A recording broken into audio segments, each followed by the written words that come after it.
महाराष्ट्रामध्ये जी काही अखंड हरिनाम सप्ताह आयोजित केले जातात त्या सप्ताहामध्ये भामचंद्र हा विषय जर मांडला तर आपलं फार मोठं आंदोलन उभा राहू शकतं. लातूरमध्ये किमान 5 लाख त्याच्या पुढे जनसमुदाय उपस्थित होता.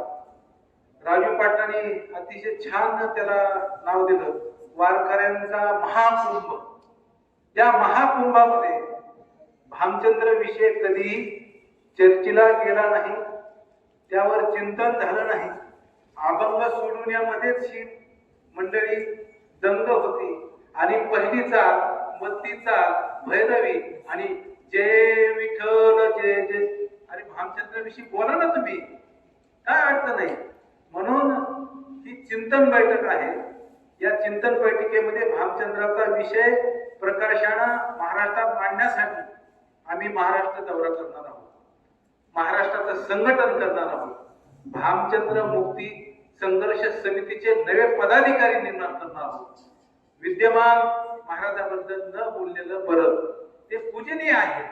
राजू पाटलांची मला फार ती शैली आवडली की ते पद्धतशीर मारतात, पण महाराज आपण पूजनीय आहात, आमच्यासाठी आमची श्रद्धा आहे असं करून बरोबर ते मारतात.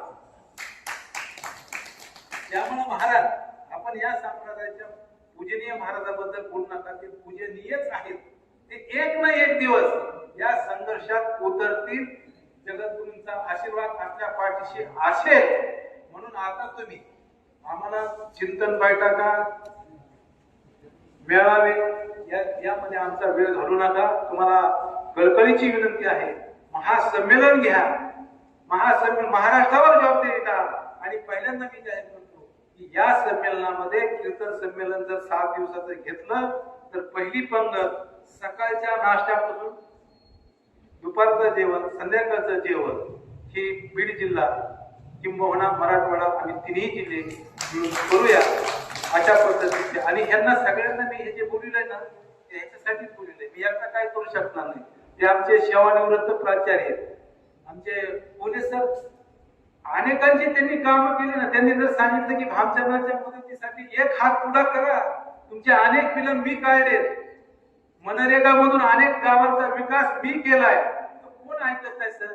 फक्त तुम्ही हे बोललं पाहिजे आणि बोल ना. अधिक न बोलता या लढ्याची दिशा, पुढील आंदोलनाची दिशा कशी असेल ते आमच्या आदरणीय माधवीताई माने कार्याध्यक्ष आहेत. एक दौरा त्यांनी पूर्ण महाराष्ट्राचा केला. महाराष्ट्राचा दौरा करून 10 मार्चला आपलं आंदोलन झालं. राजू पाटील दुर्दैव असं, भाई जगताप त्या आंदोलनाला होते, जयंत पाटील होते, सन्माननीय आमच्या माधवगावचे आमदार प्रकाश दादा म्हणले की लक्षवेधी लागलीच पाहिजे. पण ती कोण रुपाली चाकण करत तो काय महाराज कशाला म्हणून मी त्याला त्या हरामखोराला. त्याच्यामध्ये सभागृहाचा इतका वेळ गेला की आमची लक्षवेधीच लागली. तर या वेळा आम्ही आमचा मतदारसंघ सांभाळू, माजलगाव तुम्ही सांभाळा, जालन्यावाले जालना संबंधित, आणि ताई पुण्यात मधून काही आमदार बोललेच पाहिजे. ही तीच जबाबदारी तुमची.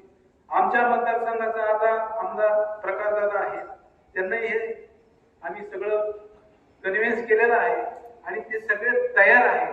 त्यामुळं पहिला टप्पा विधान परिषद विधानसभा, दुसरा टप्पा भामचंद्र मुक्ती लढ्यासाठी कीर्तन संमेलन. अधिक न बोलता माझ्या मी वाणीला विराम देऊन आदरणीय कार्याध्यक्षांनाच मी या कार्यक्रमाचं प्रास्ताविक करावं अशी विनंती.